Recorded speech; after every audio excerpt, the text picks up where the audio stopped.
There's something about December that nobody talks about. Something hidden beneath the twinkling lights, the cheerful carols, and the celebrations that fill the air. I used to stand on the other side. I used to be one of the ones who understood exactly why this month was chosen, why the rituals intensify, why the spiritual realm grows louder when the nights grow longer. For years, I practiced in the dark. I moved in circles most people don't even know exist. And what I saw, what I participated in, still haunts me to this day. But I walked away, and now I'm going to tell you the truth. Because while you're hanging ornaments and wrapping gifts, there's a war being waged for your attention, your energy, and your soul. December isn't just the end of the year.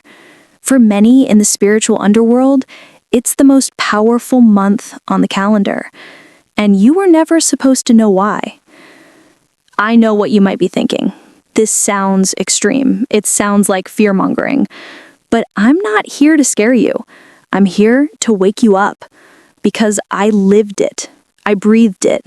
I performed rituals under December moons and watched things manifest that I cannot explain away with logic.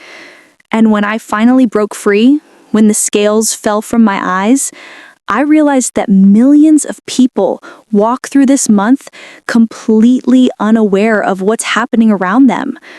This message is for the ones who feel something shift in December, the ones who suddenly feel drained, anxious, spiritually heavy, or disconnected from peace.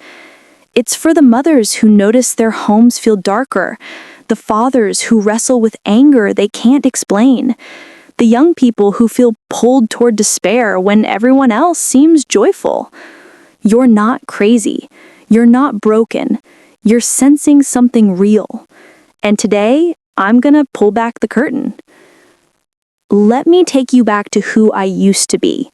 I was 17 when I first entered the craft. It started innocently enough. Curiosity about energy, crystals, manifestation, things the world now sells as trendy and harmless. But it didn't stay innocent. It never does. I was drawn deeper. I found mentors who practiced things I didn't understand. I joined circles that met in secret.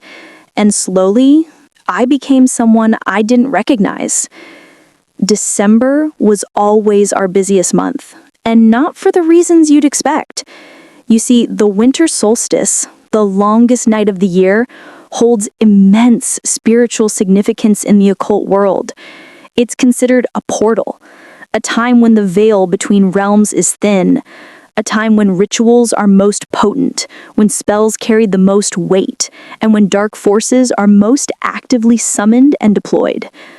I remember one December night vividly. We gathered in a candlelit room, 13 of us, chanting words in languages I didn't fully understand. We called upon spirits. We made petitions. We released intentions into the atmosphere designed to influence, confuse, and attach to people who had no idea they were targets. I thought I was powerful. I thought I was enlightened. But I was a puppet being used by forces far more sinister than I could comprehend.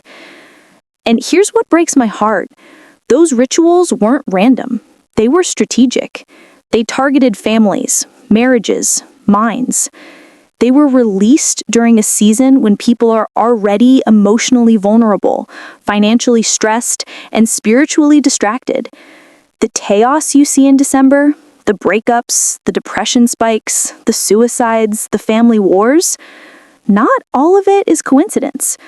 Some of it is coordinated. Let me explain something about spiritual timing. In the occult world, darkness is not just symbolic, it's strategic. The winter solstice marks the peak of physical darkness on Earth. The sun is at its weakest, the nights dominate, and for practitioners of dark arts, this is an invitation. There's a reason so many ancient pagan rituals were held during this time. There's a reason certain symbols and traditions were born in this season, traditions that have been repackaged, commercialized, and stripped of their original meaning. I'm not saying everything about December is evil, But I am saying that many people celebrate things they don't understand. They bring symbols into their homes without knowing their origins. They participate in customs rooted in spiritual practices that were never about joy, but about invocation. And while the world parties, the spiritually unaware become open doors. Stress lowers defenses. Alcohol opens gateways. Arguments create cracks. Depression invites attachment. I've seen it. I've caused it. And I've spent years repenting for it. What the enemy loves most about December is the disguise. Everything is dressed in lights and laughter. It feels safe. It feels warm. But beneath the surface, battles are being fought for homes, for minds, for destinies. And most people never even pick up their armor. My breaking point came 3 years into my practice. I had grown powerful, or so I thought. I had influence, I had knowledge, I had spirits I could call upon at will. But that December, something changed. I was performing a ritual alone, a deep one, and in the middle of it, I felt something I had never felt before. It wasn't power, it was terror. A presence entered that room that I had not summoned, something ancient, something hateful. And in that moment, I realized the horrifying truth. I was never in control.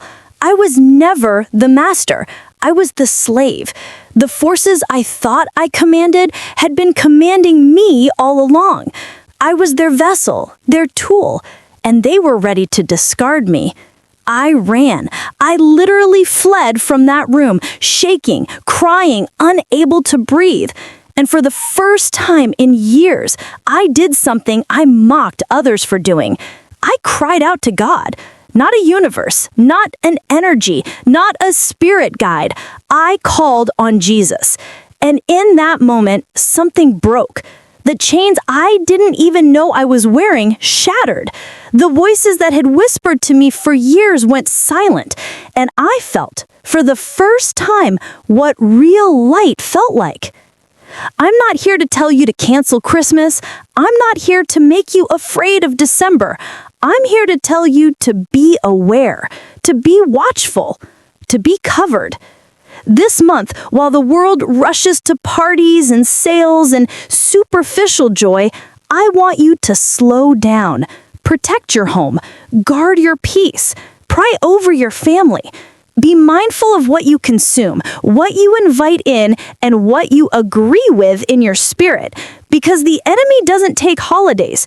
In fact, he works overtime when you're distracted. But here's the beautiful truth I've learned since walking away from the darkness. Light always wins. Always. The same Jesus who rescued me in that room is available to you right now. The same power that broke my chains can break yours. December doesn't have to be a month of spiritual warfare you lose. It can be a month where you stand firm, armored, and aware. The darkness is real, but so is the light, and the light is greater. I walked through the shadows so I could come back and warn you. I was on the other side so I could tell you what they don't want you to know. And now that you know, you have a choice. Stay asleep or wake up. This December, choose to be awake. Choose to be guarded. Choose to be free. Because the darkest month of the year doesn't have to defeat you. It can be the month you finally step into the light.